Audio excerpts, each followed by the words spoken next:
आम्ही कुठे म्हणतो आम्ही नरकात गेलो म्हणून. नरकात तुम्ही गेलात, मी पळून जाणार नाही.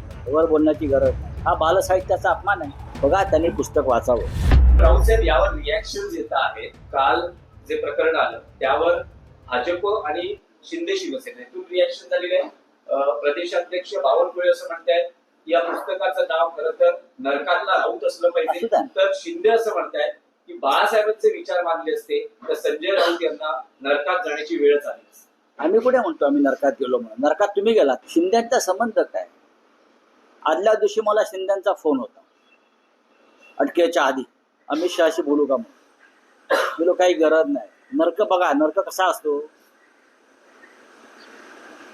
बोलू का मी वर, हे स्टेशन दे, वर बोलू का? बोलो वर बोलला तरी तुमच्या पक्षात मी येणार नाही म्हटलं.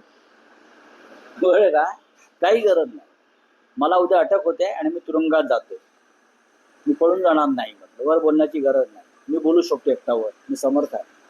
देवेंद्र फडणवीस असं म्हणतात की हे सगळं बालवाङ्मय आहे, बालसाहित्य आहे, ते मी वाचत नाही. हा बालसाहित्याचा अपमान आहे. राज्य पुरस्कार देतो बालसाहित्याला. साहित्य अकादमी पुरस्कार देतो, ज्ञानपीठ पुरस्कार देतो. यांना माहिती आहे का? देवेंद्र फडणवीस हे मुख्यमंत्री आहेत. एवढीच त्यांची लेवल आहे, बाकी काय नाही. बघा, त्यांनी पुस्तक वाचावं, सत्य स्वीकारावं. जशी त्यांनी ट्रम्पची युद्धबंदी स्वीकारली,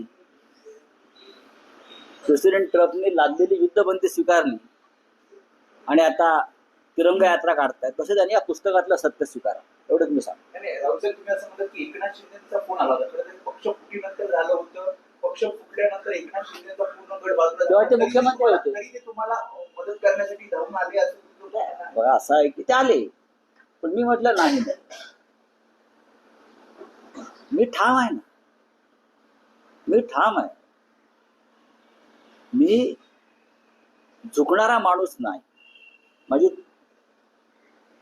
मान जरी उडवली तरी मी सगळ्यांना माहिती मी झुकणार नाही. पण राऊतसाहेब, यामध्ये अनेकदाही अशी चर्चा होती, तुम्ही पुस्तकातही म्हटले की तुम्ही जेव्हा ईडी आर्थर रोड जेलमध्ये होता, शिवसेना युपीटीचे प्रमुख उद्धव ठाकरे हे तुम्हाला भेटण्यासाठी ते प्रयत्न करत होते, पण तुम्ही त्यांना काही विरोध दिले. ते काय नेमकं होतं? आता पुस्तकातली प्रत्येक गोष्ट मी तुम्हाला कशा इथे सांगते. पुस्तक लोकांना वाचू द्या.